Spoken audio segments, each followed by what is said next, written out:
Also, thank you so much for talking to us. Now, we are at the launch of the summit that is coming up in about a week and a half's time. In the 11th installment, could you tell us about what you've achieved over the last decade when it comes to really supporting local businesses scale up? No, thank you. Good evening to your viewers. What we have been able to achieve over the years is to get what initially started off as an access to market opportunity for just a few of our members to grow into a platform that is now accommodating up to 200 exhibitors, under one roof, where you're able to get buyers who always wonder where they can find their locally made products, high quality locally made products that they can trust.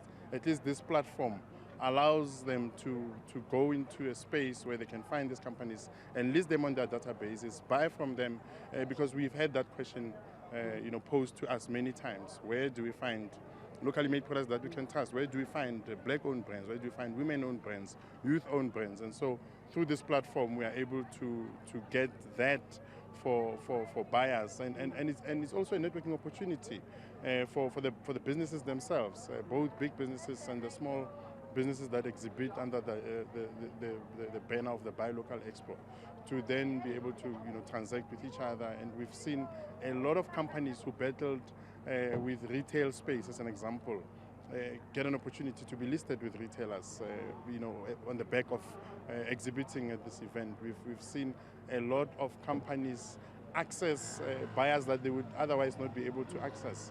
And that is the exhibition part of it. The conference started off as a one-day conference. The BuyLocal Summit was a one-day conference, and now it's a two-day conference, simply because there's just so much to talk about. We've gotten to a point where we are casting a spotlight on many sectors, as opposed to when we were starting it was just generic messages.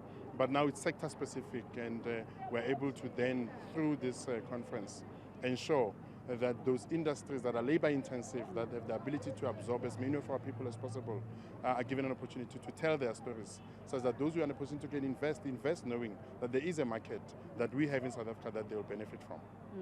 Now, South African businesses are operating under really tough and strenuous conditions, with load shedding adding to that fray.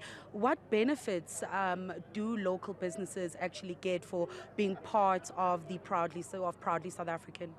In fact, talking about the current electricity crisis or challenge, for lack of a better word, what we've done is we've packaged the conversation as part of the summit. There's a panel discussion where we've brought in those who understand the industry, those who have funding available for those who want to go in and start manufacturing and benefiting from that industrialization opportunity that has been brought about by this challenge. Because if you think about it, renewables is an opportunity for us to start a new industry or to grow whatever infant industry we have at this point in time.